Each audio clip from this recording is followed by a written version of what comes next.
So welcome to this event, and I'm so grateful to have Governor Weld here to my left, which is unique, but there we are, for this democracy town hall.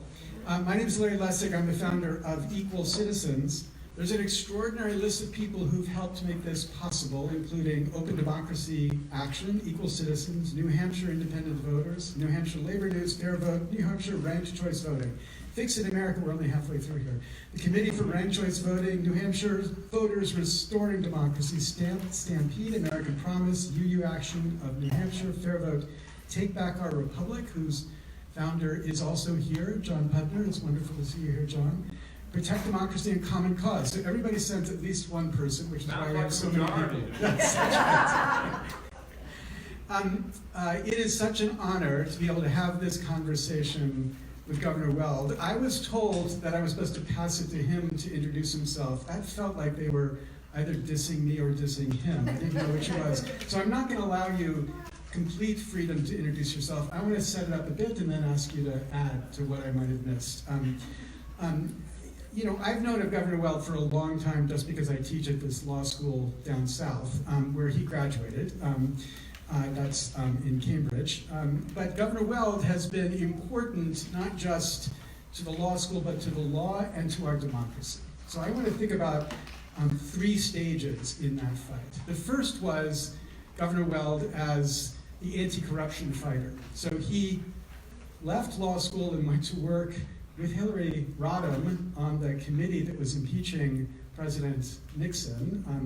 And we just discovered he worked with my uncle when he did that. And then he became a U.S. attorney in Massachusetts, and he aggressively pursued anti-corruption cases against the one-party system that is Massachusetts, even though the one party happens to be my party, and was successful in rooting out corruption in that context. He then became head of the criminal division in the Justice Department, and as a matter of principle, found himself in a position where he had to resign because of his belief that they were not sufficiently pursuing proper ethical standards with Attorney General Meese. And that act of principle brought him back to Massachusetts, which is where he entered the second stage, becoming governor. And of course, when he was elected in 1990, he was the first Republican elected governor in Massachusetts since 1975.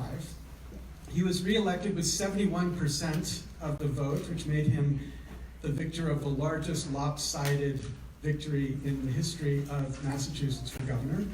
And of course, that was because he'd become an incredibly popular governor, though a Republican in a overwhelmingly Democratic state. And that was a popularity earned through answering what people in Massachusetts felt like they needed, which was a more responsive government to making a prosperity in Massachusetts happen. And then he's entered the third stage, which has been this interesting struggle of principle, I think, inside of and sometimes outside of the Republican Party. He was, at the end of his term as governor, nominated by President Clinton to be ambassador to Mexico, only to find his nomination blocked by the then chairman of the relevant committee, Senator Helms. People might not remember Helms, but he was a pretty extreme Republican who didn't think that even though a Republican nominated by a Democrat like Weld should be able to serve. And from that point on, I have taken inspiration from your willingness to stand strong for a certain set of principles that define a character, a kind of character for the Republican Party. And it inspires me to this day, which led me to say to my team, we have to have a conversation with Governor Weld about democracy reform. Because if there's one issue that we all should be able to agree upon, it is democracy reform. And so I'm so grateful that you would agree to take this up with us. And if I failed to include any important facts in your past, I now invite you to add to that. Thank you very much, Larry. I'm going to add just two things. Is this carrying? Not so much? So factoid number one that I wish to add is I not only hold the record for the most lopsided margin of victory in Massachusetts, I hold also the record for the most lopsided margin of defeat. At age 30 1932, knowing nothing and nobody, I challenged Francis X. Bellotti for Attorney General of Massachusetts, and I was defeated by a margin of 79 to 21. That's even larger than 71 to 29 in the other direction. The other point, which I think is directly relevant today, in 1996, as a sitting governor, I challenged sitting United States Senator John Kerry for his Senate seat, and we were same class at college. He was Yale, I was Harvard, but we knew each other quite well, and it was a... not hearing you. See, I paid for the mic, which is why you get the better mic.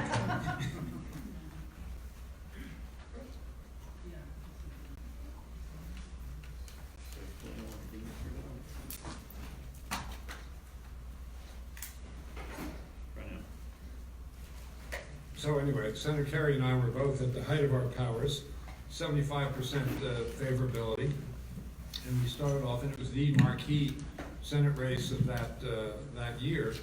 And we were going along, and it was obvious that each of us could have raised $25 million for that campaign, which doesn't sound like much these days, but it was a ton for those days. And we both had the same idea, which is, do we really want to spend 2/3 of our time fundraising for the balance of this campaign, because there's so many interesting issues and things to do? So we charged our respective staffs with working out a deal to limit the amount of expenditures in the race. So my campaign manager, Denny Buckingham, called up his campaign manager, John Martilla, and each of them thought that this was a trap by the other side. And each of them knew that their man could raise $25 million and was being somehow cozened out of this. So they were unable to make any progress whatsoever. So I call up the senator and I say, John, maybe you and I should just have a chat. And he says, well, I'm actually in Boston. Why don't you traipse on over to Lewisburg Square? Maybe we can iron something out. So I walked over to his townhouse in Lewisburg Square on Beacon Hill in Boston. And in 15 minutes, we went bang, bang, bang, bang, bang, and worked out a deal where we agreed to limit spending to $8 million instead of $25 million. And we were both at $8 million already. And I'm not aware that that's been done since, but it was a good idea at the time, and he and I wrote more than one op-ed in the New York Times and other outlets about that and how easy it was trying to prod others to do it, and it hasn't been done, which just shows you how intoxicating money is. That's my other vignette. Okay, so that's wonderful compliments, because I think both of them together point to the subject that we want to talk about today. So the strategy for our conversation at this town hall will be, I'm going to ask the governor a series of questions that kind of maps through the issues that we've been talking about and rallying people around. Everyone should have access to a card, a white index card, where you can ask questions, which will then, I will then ask the governor. The charge of this town hall is to talk about democracy issues, and so what we're going to do is to focus on those questions that are talking about democracy-related issues. There are a million issues, obviously, we could be talking about, but we want to focus on the democracy issues. So halfway through, we'll collect these cards, and then I'll direct the questions to you. Okay, so we at Equal Citizens have been looking at all of the candidates running for president, and we've been grading them. You know, I'm a law professor, so this is what I like to do naturally. And some candidates have A pluses. You don't have an A plus yet, Governor. And so my objective here is to work through these questions so we can get you into the high A's on this chart, because I again really believe that there's a principled reason why we can't agree on most of the important issues here. So let's start with the one that I know we agree on, which is ranked choice voting. So people here, I'm sure, know about ranked choice voting. The basic idea behind ranked choice voting is that you give voters the chance to express themselves more than just the simple assertion, I want to vote for A or I want to vote for B. So you say, give us your first choice, give us your second choice, maybe give us your third choice. If the first choice doesn't win, then we look at your second choice vote. And then we cast your second choice vote. If your second choice vote doesn't get 50%, then we do the third choice vote, and so on.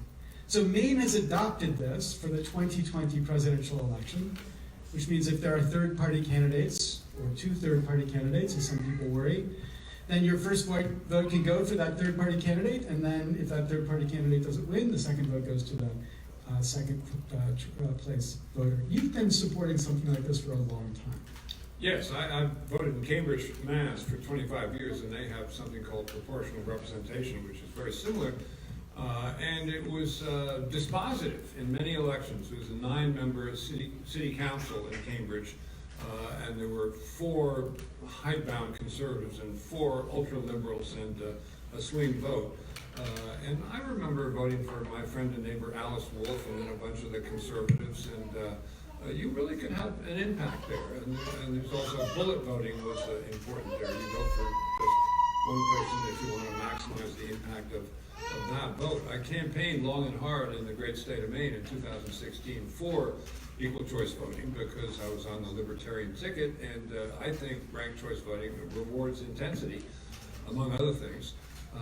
And we were successful, and in the 2018 election, I believe that that decided the election. It went to the Democrat over the Republican when the second choice was counted. And Professor Lessig reminded me of the most dramatic example of the application of ranked choice voting would have been Florida in the 2000 presidential election. It was Ralph Nader had XDX votes that would all have gone, obviously, to Al Gore. Ralph Nader really did tip the 2000 election, just as Jim Comey might have tipped the 2016 election. Right, but to make sure you don't get in too much trouble with Republican friends here, let's be clear. In 2018, it's true, there was one election that was determined by ranked choice in Maine, and it shifted it from the Republican to the Democrat. There are 2 important points about that. Number 1, that Republican said, I don't want your second choice vote, I want you only your first choice vote. So he didn't really even compete under the ranked choice system. And the second thing is, I've done a study of elections across the country. A clear majority, if there had been ranked choice, of the ones that would have been decided by ranked choice would have gone Republican. So this is not a Democratic scheme. In fact, Utah, the leader of the New Hampshire ranked choice independent voting system is a former Utah Republican, and in Utah, Republicans have used ranked choice forever to decide issues. So this is a pure issue of democracy, and again, this is why I think we should be able to have an agreement on this. So this is easy step 1. So now I'm going to make a series of mistakes which a good lawyer would never make, which is to ask questions, the answer to which I don't know. So here, let's start with gerrymandering. So tell us how you think about the problem of gerrymandering, what you think we should be doing to solve it. I think we should have independent commissions drawing the lines. I participated in this as a governor in 1992, and I can tell you that there's one thing the legislators were terrified of, and that's having the thing wind up with a court, because the court might have an independent judgment. And that led me to think that we probably did need an independent, but I think an independent commission is probably superior to having it be decided judicially, resting all that in one person, because it allows lots of different ideas to filter in. But that's the wave of the future. I'm a little bit gloomy. Seems to me there was a recent case in the U.S. Supreme Court almost declaring that gerrymandering is a political issue into which the court should not wade too deeply. That's not a good, and that was Roberts, wasn't it? That's, yeah. That makes me very worried because I think of Roberts as a bellwether on the court. Well, it's clear the court has basically said we're not going to have anything to do with it. But what's interesting is there's a number of bills in Congress exercising Congress's Article 1, Section 4 power. You remember that from law school, I'm sure. That would give Congress the ability to tell states that at least when they draw congressional lines, they have to use a process which is not partisan driven. So you could, through Congress, achieve this, even if the states don't get around to doing it, at least for congressional seats, which I take it you agree would be an enormous step forward. Yeah. Okay. All right, so see, number 2, gerrymandering. We have an agreement on gerrymandering. Here's number 3, where I think I know where you are, because I know that you're in a lawsuit involved in this. The Electoral College. So, you know, as a Republican from Massachusetts, the experience of being a Republican from Massachusetts is to show up and vote and to never have your vote matter. Because Massachusetts is a state, like 48 states, which allocates their electors in a winner-take-all way, which means the winner of the popular vote gets all of the electoral votes. And what that means is the only states that matter to a presidential candidate in the general election are the so-called swing states. So in 2016, 99% of presidential spending was in 14 states. And those 14 states are not small states, they're not rural states. Pennsylvania, Michigan, Wisconsin, Ohio, Florida. Those are not small states. But they decide, they choose our president, and they don't happen to represent America. So we've been talking a long time as a nation about how we could reform this system. You're involved in a case, which I helped instigate, I don't want to pretend that we're unrelated in this, that is trying to get the court to say, as a matter of equal protection, you should at least allocate electors proportionally, so that if you're a Republican and you vote like a million did in Massachusetts for the Republican candidate, you at least ought to have some electors to reward you for that vote. I take it you're still on board with this. Yeah, no, I'm a named plaintiff in a suit of which Professor Lessig is the intellectual godfather, and I'm one of two plaintiffs in Massachusetts, and we filed in 4 states simultaneously. We also filed in Texas and one other red state, and in Texas, of course, the plaintiff is a Democrat, saying, I don't get any representation. And there is, I was just saying to the professor earlier, that there's a 1968 U.S. Supreme Court case, an opinion written by Hugo Black, one of my favorite Supreme Court justices, saying that, of course, the states can do whatever they want in terms of allocating their electors, because the courts like to at least affect that they're giving wide berth to the political process here, and they really don't want to wade too deeply into it. And then he adds, Justice Black adds, as long as they don't violate any constitutional provision, any federal constitutional rules like due process and equal protection. And it seemed to me that you could make a pretty good argument that I'm being deprived of equal protection and not having any representation whatsoever. And the professor can update us on where that lawsuit stands. But to that extent, yeah, I'm for tearing down the temple walls. I'm not sure I'm ever going to get an A+ because I've not come out and said that the Electoral College should be altogether abolished. You know, there was a grand bargain back in Philadelphia in 1787, and little states got 2 senators apiece, and they knew exactly what they were doing, and that, you know, it's in the Constitution, so that in itself is not a violation of equal protection. But it does mean that the little states get a lot more attention than they otherwise would, just on the basis of population, and I'm not sure that's a bad thing. Yeah, so there might be other graders who would hold that against you. I'm not going to hold that against you here. In fact, you know, I think if we think about what practically is feasible, whether the court agrees with us or not, what about an amendment that said, let's allocate proportionally, but at a fractional level? So you could get, out of Montana as a Democrat, 1.4427 electoral votes. But if you do it at a fractional level, that really does make every state in play. It matters, it doesn't matter whether you get a vote from Texas or New York or Montana or California, that helps you get elected president. So the president would really run in the whole country.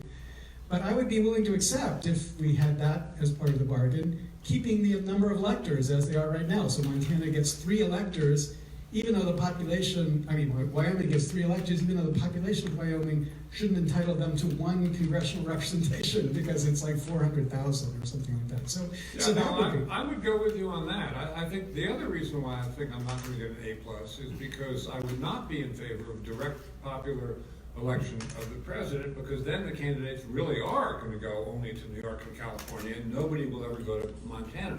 Okay, so I can tell you who you should not take a class with if you want to avoid being punished for that, but I'm not going to punish you for that. I'm not going to hold that against you because... What are you, a centrist or Yeah, well, okay. Please, this is on Facebook. You don't want to get me in trouble. Okay, so, all right, we've got ranked choice voting, we've got gerrymandering, we've got electoral college reform. Again, I can't understand why we disagree about the next one either, voting rights or the suppression of votes. Oh my goodness. What's interesting about this is often framed, and for good reason, as being an issue about race. So you look at Georgia and you look at the efforts taken to exclude people from voting in Georgia, and it looks like it's white people trying to exclude black people, and I don't have any doubt that that's part of what it is. But the more fundamental reason, it seems to me, has got to be politics. It's got to be Republicans trying to make it harder for Democrats to vote. Or you understand in Massachusetts, it might be the case that sometimes Democrats want to make it harder for Republicans to vote, right? So it seems to me there can't be a real disagreement about trying to make sure that we have an equal freedom to vote. No, I think I'm well ahead of you on this one. And I have a dog in this fight. It's not just, and of course the current Republican Party is famous for efforts at voter suppression in areas having a substantial minority population, and it's shameful. And I can remember Ed Rollins, who's a Republican political consultant, boasting after he'd been paid cash money by Christie Whitman when she was running for re-election in New Jersey, which would have had to be 1997, that his job was to suppress voter turnout in the minority areas by, he came pretty close to saying paying money to the black pastors to suppress turnout there. And why he didn't go right to jail, I have no idea. But it's not just Republicans in the South, it's Republicans in the North as well. There's an effort in New Hampshire, I think it was the governor or recently to say, okay, all you students who drive your car here, or if your parents' car is registered in Tennessee instead of New Hampshire, you can't vote here. Well, that goes against the normal residence rules for voting, and it's just an effort to have fewer students vote. I'm trying to do the opposite in New Hampshire, and the state party and the party leaders in New Hampshire, as in the other 49 states, are totally against me because they are the Trump organization in each of the 50 states, and they're appointed and compensated currently by the Trump organization, the Republican National Committee. So they won't have anything to do with me. So I've decided that my strategy in New Hampshire and elsewhere is to try to enlarge the electorate that will participate in the Republican Party, which means, among other things, that I focus at least on the 20 states that do permit so-called crossover voting, in which people who are not registered Republican can vote in the Republican primary. And in 17 of those 20, including Vermont, a Democrat can simply take a Republican ballot. You just walk in and you don't even have registration in advance. You take whatever ballot you want in the primary. So within the last 2 weeks, we paid for my campaign for president, paid for ads in the New Hampshire newspapers saying, okay, here's a memo to Democrats, Republicans, and undeclareds, which is what independents are called in New Hampshire. Anybody can vote in either primary. P.S. to Democrats, who are actually the true intended recipients of this message. I don't think you're supposed to say that, but okay. It was obvious enough. If you would like to vote in the Republican primary, you have to do so by October 25th, which was the deadline under Secretary of State Gardner's ruling. And that was so that they would not let that date fly by. And I will say that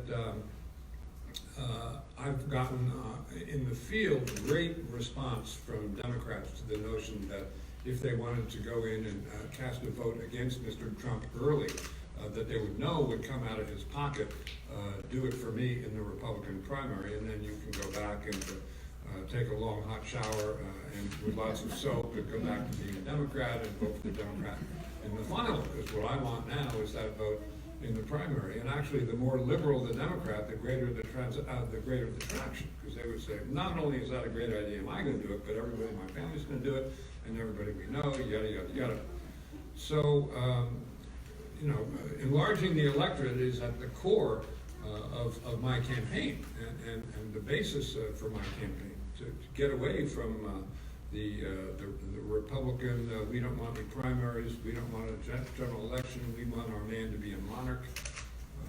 So that's why I say I might even be ahead of the curve. Well, I'm happy to take your lead and follow you wherever you're going to go on this, because I agree with you, it's fundamental. And it's astonishing how insiders like the system where they can suppress the number of people participating, the number of people voting, because they know where they're going to be, the people who show up regularly, and they know how to talk to them. But we got to have a system where everybody feels like they can participate and want to participate. And so I commend this effort, because I think the more people in New Hampshire who participate, the better the result will be. Let me say one other thing. So part of my pitch is to to younger voters, to millennials and Gen Xers, and I argue that two of my top issues are not having $1 trillion deficit every year, and I know how to make that happen. And I say to the younger voters, you know, you are going to never see Social Security if this keeps up. And it's a national security matter, but also you individually are going to be hurt by this. Same for climate change. If we allow the polar ice cap to melt, it's not my generation that's going to see the seacoast rearranged. It's their generation, and they're going to get that atrocious, much more severe weather systems and storms than we've ever seen before. And we've already had a taste of that just in the last 10 years or so, but it's going to get apocalyptically worse than that. And many lesser developed nations are not going to be able to support their populations because of flooding and extreme weather, and they won't be able to generate enough food to feed their populations. So this polar ice cap melting is really a planetary disaster. And again, it's the younger people who are going to bear the brunt of that. Okay, so I want to turn to the place where typically we find some resistance, although again, I have no reason to believe that we're going to find it here. We all recognize, especially people who've come out because of the organizations that have helped put this event together, the outsized role of money in politics. And sometimes you want to think about that because you think, oh, people are spending a lot of money. The way I like to think about it as a problem is just the amount of time people have to spend raising money. So members of Congress spend anywhere between 30 and 70% of their time dialing for dollars. And of course, they're not dialing for dollars from the average American, they're dialing for dollars from the tiniest fraction of the 1%. So they bend over backwards to make those people happy to get their money. And is it any surprise that when they then show up to vote on the floor of Congress, they have to keep them happy by voting in a particular way? There was an astonishing moment in the lead up to the passage of the $1.6 trillion tax cut that Donald Trump and the Republicans passed in the House. One member from New York stood on the floor of the House and he said, "My donors have told me that if I don't pass this, I should never talk to them again." And so there was the clearest signal that this is about keeping your donors happy, not what's good for America. So the way we've been talking about how to solve this problem is how do we change the way campaigns are funded? So people feel independent of a tiny, tiny group who fund their campaigns and more responsive to ordinary voters. So how would you solve that problem? Well, I think we should not have anonymous contributions. We shouldn't have unlimited contributions, both of which we have right now. I think reasonable limits on the size of contributions are constitutional and a good idea. I'm not sure I think they should be $100. I think they should be maybe a little bit more than that, but not $100,000 and really not $25,000 either. The limit now in a presidential race is $2,800 per person. I don't think that's out of control. And people certainly watch like hawks. What's the average contribution? And you know, if it's something like $7.75, that's considered a very good thing. I wish I could say mine is that low, but it's not. But it's not enormous either. Okay, but we could distinguish between the presidential race and Congress. And you know, I actually think those are really important differences there, because the presidential race can inspire all sorts of exciting small donor contributions. But you're not going to have a Congress that's independent of money merely by having people promise to take only $25 contributions, right? You're going to have to change the way they can fund their campaigns. So one idea that's been advanced, one of my favorite books describing it, other than my own, but one of the favorite books describing it is by one of the co-founders of the Take Back Our Republic project. Is a book by Richard Painter, who was George Bush's ethics czar.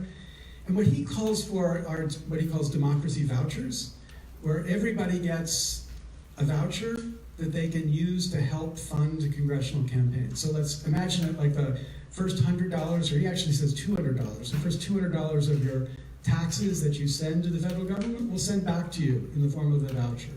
And you can use that to help fund congressional campaigns. So congressional campaigns would be extremely interested to talk to everybody to help get the vouchers from everybody, rather than the tiny few who right now write the checks for $2,800. So is there a reason in principle that you oppose something like that? No, that sounds fine. That sounds fine. Yeah. Does that sound good? Yes. Okay, we're getting a very high grade here. I told you we'd get up to this. Okay, so we've got renters voting, gerrymandering, electoral college, voting rights, money in politics, all on the same page. Here's the... I wanted to add one thing to my Please, prior go ahead. answer about, or talk about enlarging the size of the electorate. So last time at the presidential level, and forgive me for focusing on the presidential level, but last time in 2016, 49% of millennials voted. And I can tell you, if that figure in 2020 were 65% instead of 49%, Donald Trump would not win a single primary anywhere in the United States. So the thought has crossed my mind, and I've spoken with people, including some close to Mike Bloomberg, who are in favor of this.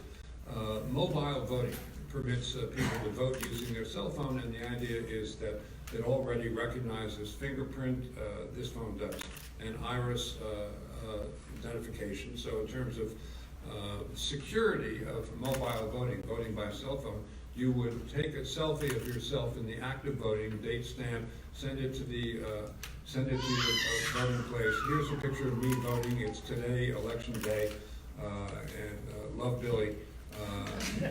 And I think that's actually more, and as you'll see, it identifies me. I think that would be more secure than someone walking in saying, hello, my name is John Smith, I live on Leisurely Lane. You don't know that, you don't know me, I'm not going to give you any identification. So I think the security objection to mobile voting is not well taken. And that would greatly increase the number of younger voters voting who just, their lifestyle is such that a 45-minute trip in either direction to go vote is not something that strikes them as a good use of their time. Let alone the mother with 2 jobs and kids, who the idea of like hiring a babysitter so you can go vote is not something that you can really do. So you're ahead of me on that. I'm totally willing to follow you. That's a fantastic addition to the pack. They've used this in West Virginia, no problems. Not statewide, but for voters abroad, veterans, etc. Military. Okay, so I agree. Increasing the percentage of people who get to vote and making sure it's not just people who are retired who get to vote, but everybody who should be. That's an incredibly important addition.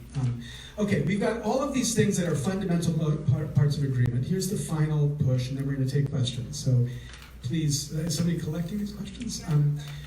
So Olivia will be collecting the questions, and then we'll turn to the questions. So for many of us who identify these dimensions of reform as pretty important and necessary to make it so we can have a government that works again, it seems to also follow that we need to push this reform right at the start, right? Day one reform. And as a way to make credible that one is a believer in reform, you need to talk about whether you're going to move it right away. So, people like Vice President Biden have talked about reform, but he's not yet made a commitment that this would be something he would be a priority of his. Mayor Pete Buttigieg has said that reform is fundamental, but he would make it a priority. So I wonder whether, now that you identified these issues that qualify you as an A candidate on reform, whether there's a commitment also that you believe that we need to move reform as a priority so that the other things that you want to do, which I think are equally important, for example, dealing with the deficit and especially through addressing the problem of the United States military, are even possible. So is this a priority for you in the way that it's been for... Yeah, if it's a good idea and you can write it all down in advance, and then if you get elected, you don't have to spend a lot of time in your first 30 days. It'll self-trigger. So yeah, I'd be all for that. Okay, so I get a new book where it's all written down and I've got a copy that I'm going to get to you. So I'll just send that to Congress and you have it. Okay, so I think we need to take a moment to celebrate something that the public is not generally aware of, and certainly the media never talks about. We are a divided nation, they tell us. Right? But here's the reality. On this issue, we're not a divided nation. On this issue, we should be able to find common ground. And of course, Governor Weld is a uniquely extraordinary candidate. And so I think we're honored to be able to have this conversation with the Republican first, with Governor Weld. But can we just acknowledge how wonderful it is, maybe through some applause for how extraordinary it is that we have.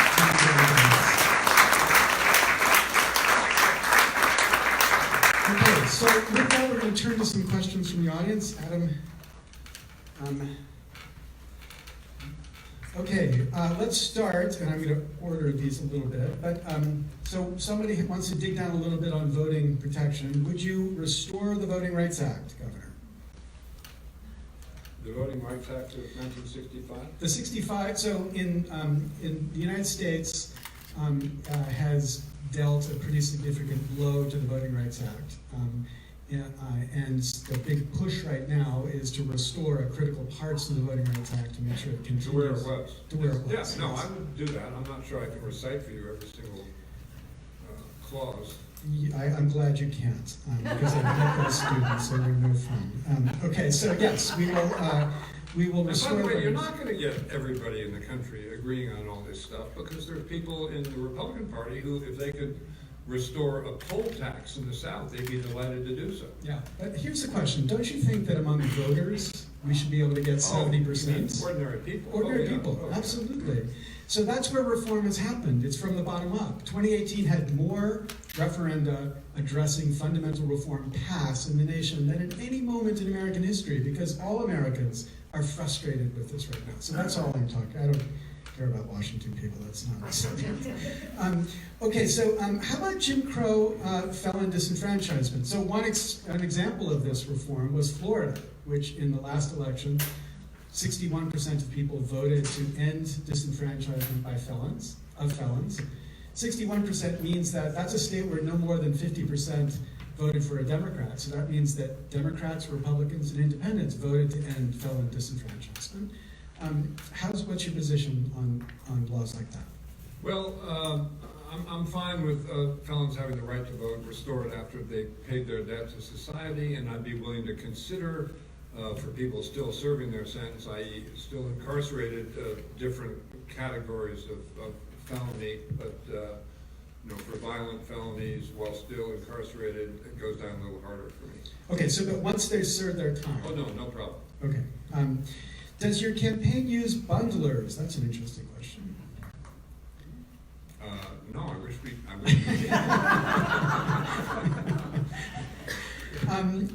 did. So here's a great question. What would you say is the significance of your campaign for the long-term health of the Republican Party and, I would say, therefore the country, and the country? Well, I have a position, which is that the United States is never going to be able to breathe a sigh of relief unless the Senate, after the Trump case comes over from the House, unless the Senate actually votes to remove the president. Under the Constitution, if the president is removed, as you know, impeachment is solely a remedial clause in the Constitution to get people out of office. And under that provision, anyone who is removed by the Senate can never again in their lifetime hold an office of honor or profit under the laws of the United States. So there will be no clawing back from the crypt. Trump in 2024, let's see if we can't keep dividing the country and getting everybody's teeth on edge and stirring resentment and fury and hatred and fear, which is the current program of the White House. If that happens, I've said that I think the future of the Republican Party will be as it was before Mr. Trump. It will be like, boy, was that, did that actually happen, or was that a bad dream? And I've likened it to, if you've ever been on a ship at sea with a bad storm for a couple of days, particularly a small one, and then you wake up one morning and all is calm, you think something's different. What is it? I know, no more wind. If that happened with the bloodless removal of Mr. Trump, who, by the way, has threatened a civil war, quote unquote, his words, not mine, if he's not reelected in 2020. So he's not exactly helping this situation. So let's say that doesn't happen, and let's say he wants the Republicans in the Senate to walk the plank, and let's say they do walk the plank and sing his song instead of their own. They're all going to get defeated, and so the Republicans will lose the Senate right away. I think the party is likely to divide in half or disappear. And likened it to what happened with the Whig Party, who were the predecessors of the Republican Party in the 1850s. They broke up over the issue of slavery, and one half was called the Know-Nothings. And they were founded on anti-immigrant fervor. They hated all the Catholics coming in from Ireland and Germany and Italy. And they held violent rallies, and they were much given to conspiracy theories, and they're a lineal ancestor of the Trump faction in the Republican Party now. And the other half of the Whig Party, the northern half, the nice people, if you will, they joined John C. Fremont in 1856 in that election, who was the Free Soil Party, and they became the Republican Party shortly thereafter, and they elected Abraham Lincoln President of the United States in 1860. So that was a happy ending. But I see the party splitting up if Trump is not removed by the Senate. And so if it splits up, I mean, I'm not a Republican. I was for a long time. I was the youngest member of the 1980 delegation from Pennsylvania for Ronald Reagan. But I do believe, even as a Democrat, it's extremely important to have a healthy Republican Party. It doesn't have to be the Republican Party. It could be the Libertarian Party. Okay. It could be the Unity Party, the Liberty Party. I mean, I'm a guy who ran as a candidate for a third party. In fact, our platform was that the two parties in Washington, D.C. are locked in a death spiral embrace. It's an embrace because they need each other to terrify their own base into giving them enough money so they can get reelected, which is all they care about, which I don't get. I was national chairman of U.S. term limits, so I'm kind of on the other side of that trade, as they say in Wall Street. Our platform was that they're not getting the people's business done, and I think that's true to this day. I have a lot less use for the two-party system than. So does that mean you think we should have 3 or more than 2? Well, the argument against that is France, Fifth Republic, 26 parties, banana republic, so-called. But I think the current system is sufficiently poisonous so that I'd like to see a third party come on the scene in a meaningful way. And Gary Johnson and I almost got there. If we'd gotten 5%, we would have been classed a majority party and entitled to all kinds of ballot access and other privileges that we didn't quite get. We got 4.5 million votes for that. Yeah, and so you were also excluded from the debates by a commission that is basically run by the two parties. Right. Not basically. It is run by the two parties, right? To keep third parties out. So that's part of this corrupting. Right. And Mike Bloomberg has said the commission on debates should be abolished, and I strongly agree with him. Yeah, I agree. In fact, there's litigation to try to do exactly that, but it is embedding this two-party system. But then, so that leads to one of the questions that I didn't want to ask, but now I guess I'll ask. So if the Republican Party lines up lockstep behind the sinking ship called Donald Trump, does that mean you need to do another third-party run? No, I've ruled out a third-party run on this cycle, and certainly this is my last cycle. So I wouldn't do that. I'd be, if Trump is the nominee, I'd want to be very sure I was doing everything I could to defeat Trump. I've said that under no circumstances would I ever support Donald Trump for any office whatsoever. So I'd think whether that would be best served by supporting the Libertarian nominees, supporting the Democrats, supporting, hypothetically Mike Bloomberg if he runs as a third party, new party. But I would support any movement that I thought afforded the best chance of defeating Trump. When you were running as a third-party candidate, it must have felt frustrating that it wasn't easier to convince people to step away from the Republican Party. We thought we had a 6-lane highway right up the middle because we were the only party that was fiscally responsible, fiscally conservative, and socially liberal, or welcoming, or open, whatever adjective you want to use. And that doesn't really characterize either of the other parties because the Democrats seem to be trying to outdo each other in how much money they can pledge to spend on, you name it, education, climate change. Sanders has the best climate change proposal because he's going to spend $16.3 trillion. Poor Joe Biden is bringing up the rear because he has only $1.6 trillion. And their proposals often are described only in terms of the amount of money they're going to spend on the imperative, whatever the imperative would be. And that's a crow I'll have to pick with the Democrats if I ever get to that point. Okay, so the push then for party change is strategic to the end of making sure that we don't re-elect Donald Trump. I understand that. The fundamental policy change to make sure we have a more healthy politics is the part that's more important to me right now. You've said right now, I want to make sure one of the questions clarifies a point. The question is, you know, Massachusetts voters passed public financing of elections in 1996 by referendum, but the Democratic Speaker refused to fund it. And the question is, do you support public funding in federal elections? The version of vouchers that I was describing is a kind of public funding. It's bottom-up public funding, not top-down public funding. And that's the exclusive route for funding of elections? Doesn't have to be, no. No, if it's not exclusive, then I'm all for it, because it gives the little candidate, the startup candidate, a chance to get on the playing field and be heard. Yeah, okay.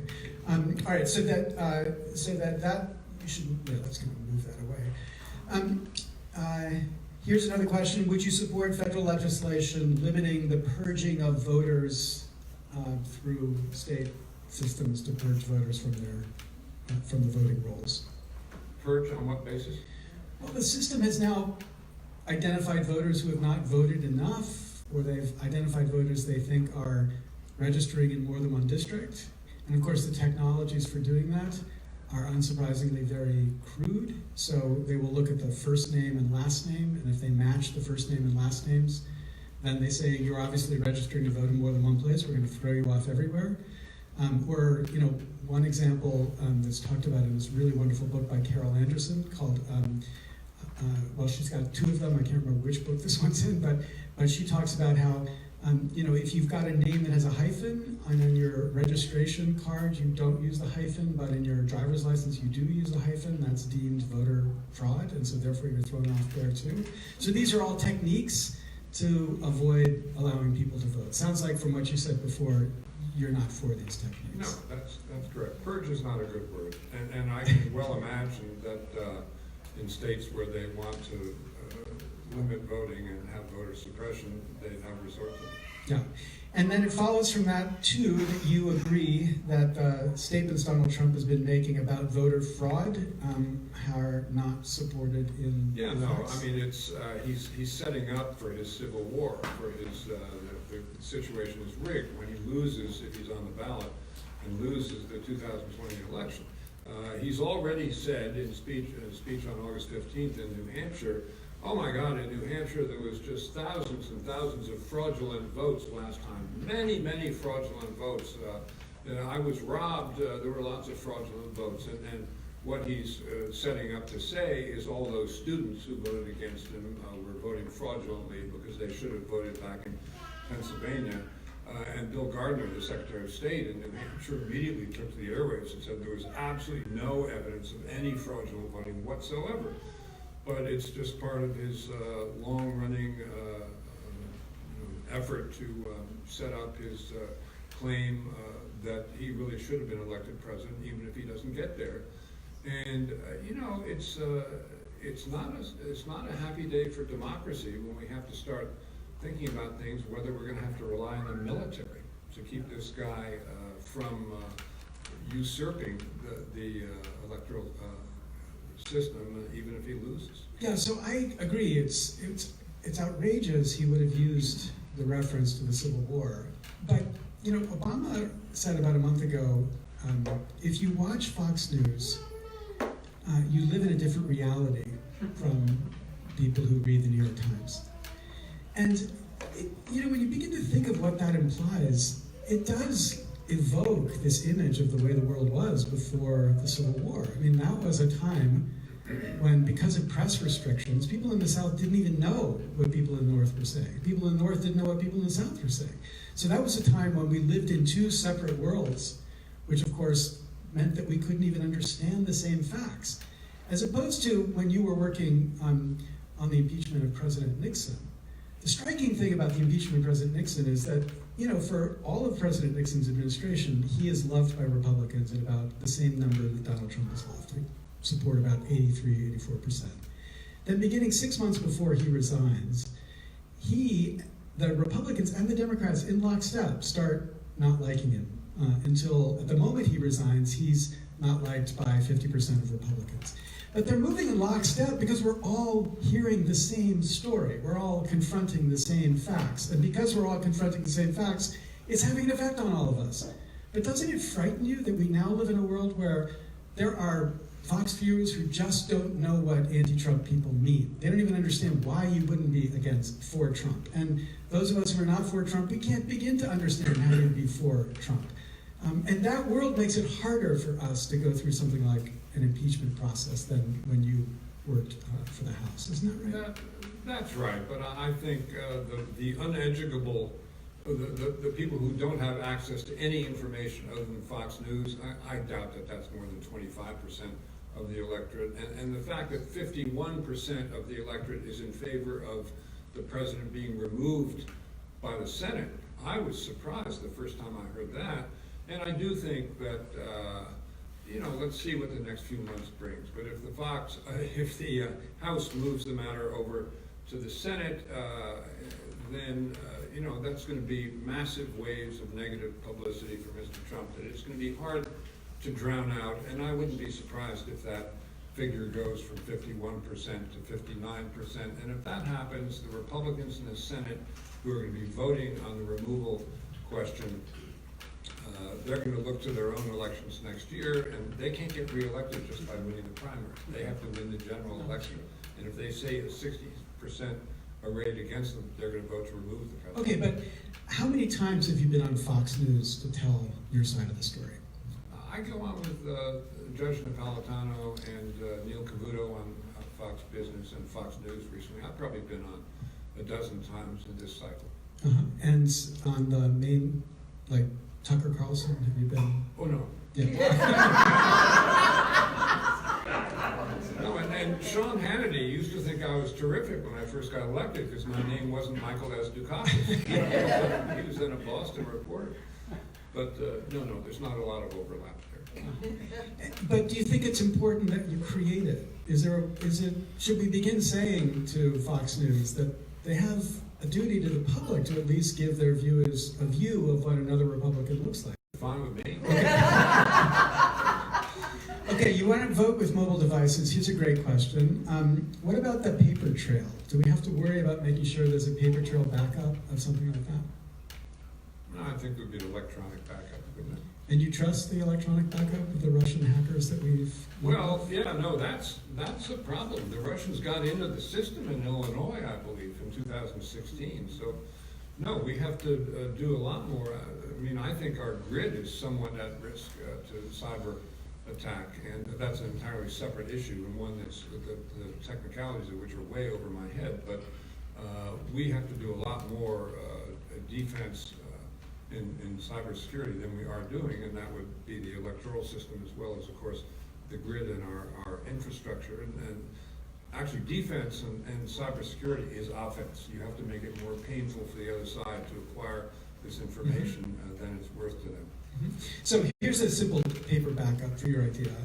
Like you vote, and immediately a letter goes out to you and to the voting office that says, here's a coded way to you to reference what you voted, and to the office the same thing. So there's a paper record, and if it says that you voted for Donald Trump, you can say, hey, wait a minute, that was the Russians' view of my vote, not my view of my vote, and so you could then flag it. So there's a way we can add paper into your idea. I think that would be very important.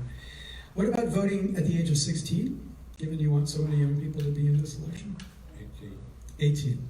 All right, that's interestingly principled, given that I think at least if there's Republicans who are 16, they're likely to want to be voting for you over the current president. Okay, so then let's talk, finally, we've just got a couple more minutes, and I think most of these questions have been in the space of where we were. Okay, so back to the question of how we're going to deal with the money in politics. I promised you I wasn't going to talk about this, so I'm breaking my promise, but I'm not running for anything, so I'm not going to get in trouble for this. So then it's clear we got to do something about the Constitution if we're going to deal with the money in politics problem. I think you've been asked to sign something called the 28th Amendment, but we don't know exactly what the text of that is, so there's no commitment to signing the 28th Amendment. But would you, if the Supreme Court doesn't fix the mess they've created with Citizens United and the rest, would you support an amendment to try to at least eliminate these things called super PACs, so that people can spend these huge amounts of money effectively. No, I think I said right off the bat, Yes. unlimited and anonymous are two words that should not be in our vocabulary here. The reason that I do think a constitutional amendment is necessary is that the Supreme Court in Citizens United in 2010 put that on constitutional grounds. Yes. So I'd be in favor of either a 28th Amendment, we now have 27, and the 28th Amendment would overturn that decision. And the other way to do it is under Article 5 of the Constitution.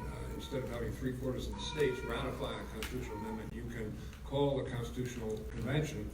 And if you want to institute term limits, that's almost what you have to do, because They'll never do it. Yeah, they'll never do it. So that's what got me interested in Article 5 convention, and you could put this in there as well. Wow, I have failed on my homework because I'm a big supporter of Article 5. And if I'd known you were a supporter of Article 5, I would have made this point right up front. But absolutely, the way around Congress in proposing amendments is the Article 5 convention. Now, you still have to have the states ratify it, and you still, I would say even state conventions should ratify it, which But is it's an article all by itself. There's Yes. not that many articles That's in the right. Constitution. That's exactly right. Article 1 is Congress, 2 is the judiciary, is executive, President. and 3 is judiciary. Right. So that's a great addition. So this is an extra credit point you got there for the Article 5 convention.